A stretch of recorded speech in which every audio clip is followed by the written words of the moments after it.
Today I'm doing an easy job. Just gonna figure out the lash that's on each of these valves. The intake, I re-looked it up. It's like 8 to 9, and then you can do 11 to 13 or 14 on the exhaust.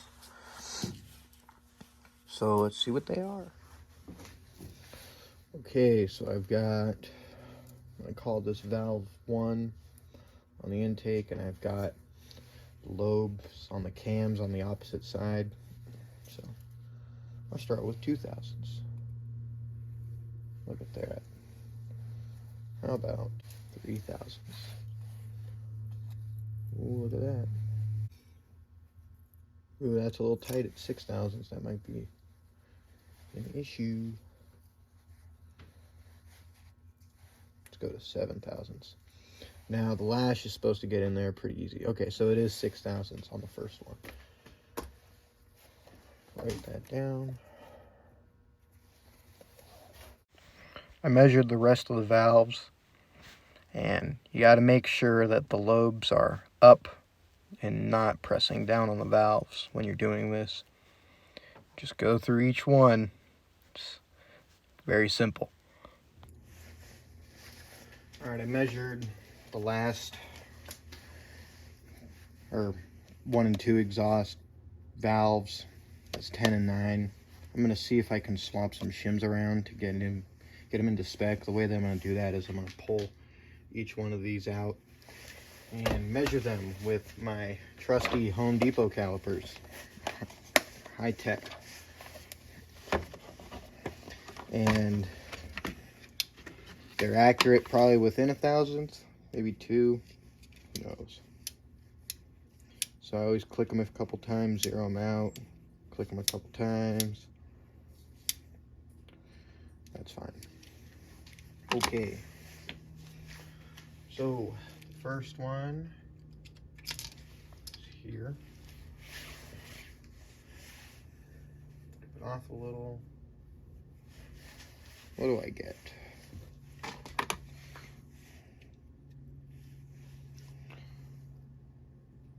Wait, 127.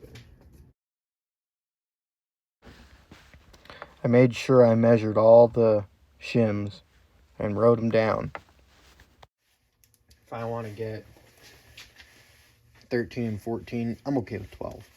So I can put this 126 here. So I'll do that now.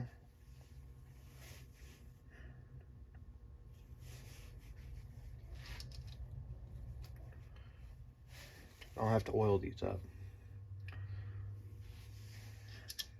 Alright, so now I've swapped 7 with 7, 8 with 8.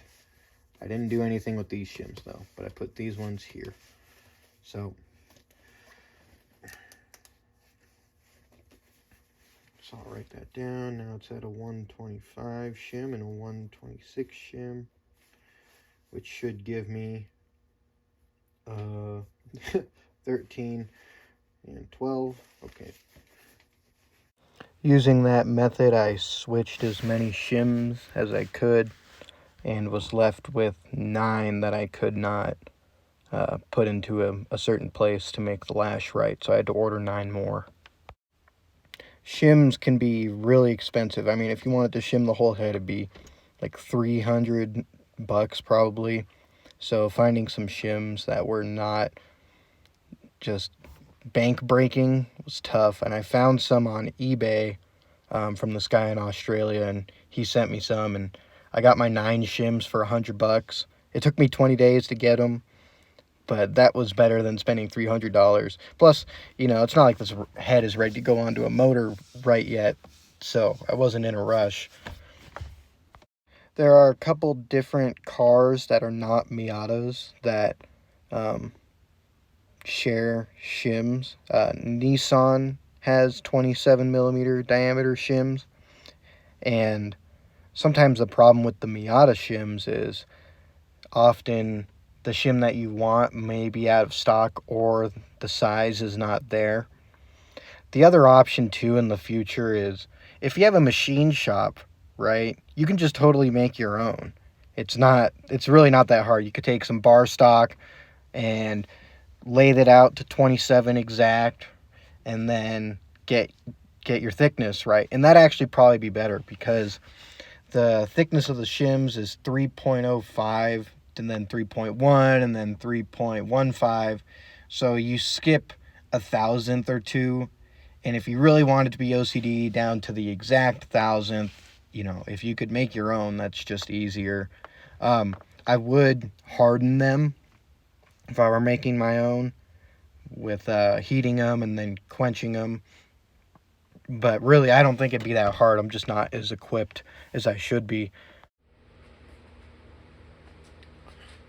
I got all my shims from Australia.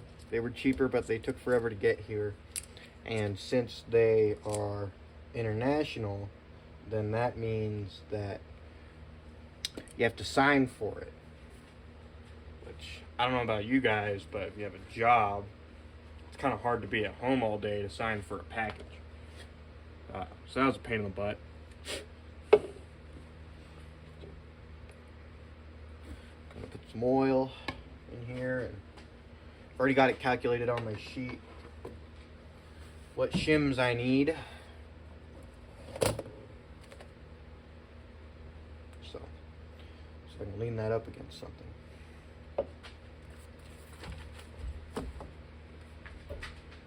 Okay. So we got a 124 on this cylinder that we need. These are all in millimeters, and I don't speak millimeter. Yeehaw.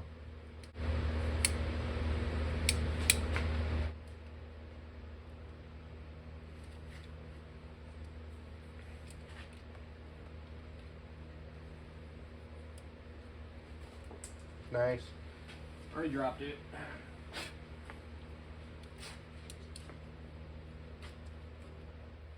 So the next closest thing is 124. So screw it.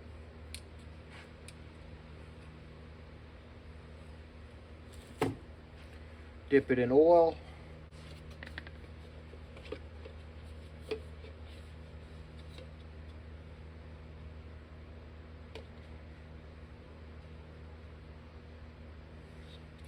Looks a little dirty, so I'm gonna clean it off.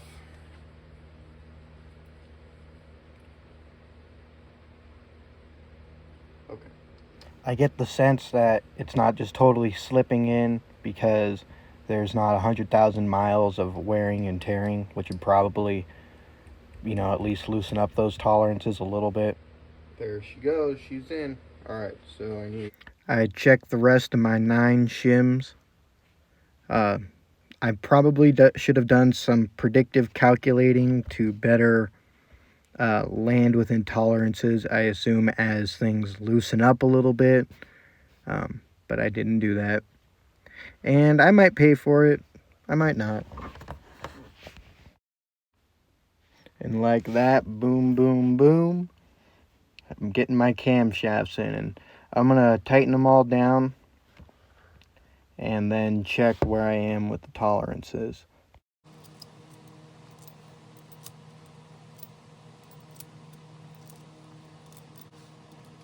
Some people might have a fit with what I'm doing here, but I'm just getting the screws a little bit in. I don't feel like turning them by hand. I'm not tightening them down with my gun. Just a little bit of speed helps when you're dealing with 20 screws.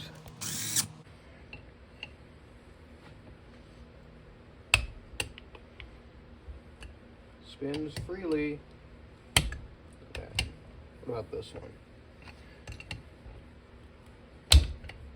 Oh yeah. Okay. Let's measure some gaps. Where's pen?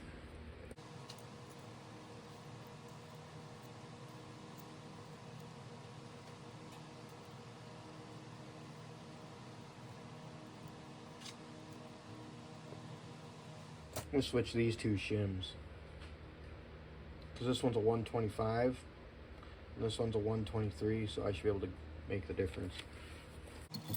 Did someone possibly mess up and mix up a shim? it's possible. So I'm just swapping out those two shims. The clearance on the right, the lash on the right was 10 thousandths.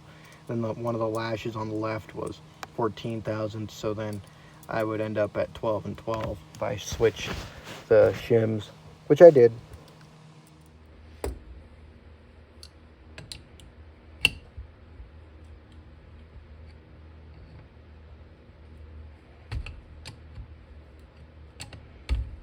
Spins freely.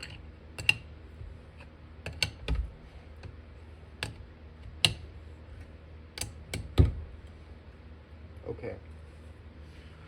Let's see what this magic one is at. It's the magic one. Can't say Magic Man.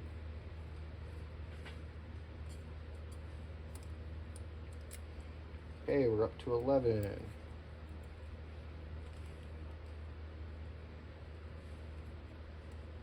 12. Ooh, wow. Okay, 12 is acceptable.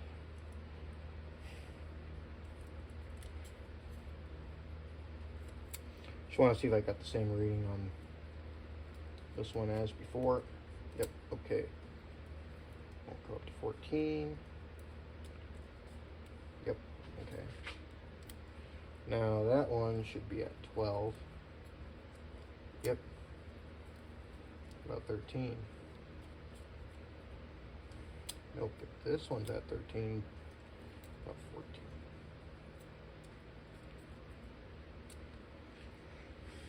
Perfecto.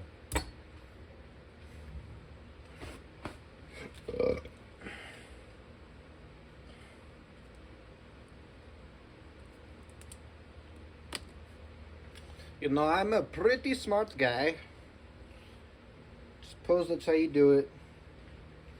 I wish the bench was cleaner, but probably be wiping it down for the end of time until this head is somewhere in a motor. But now it is rebuilt. Get a load of that. Thanks for watching, and shims are expensive, and they're only getting more expensive, and they're harder to find. So good luck.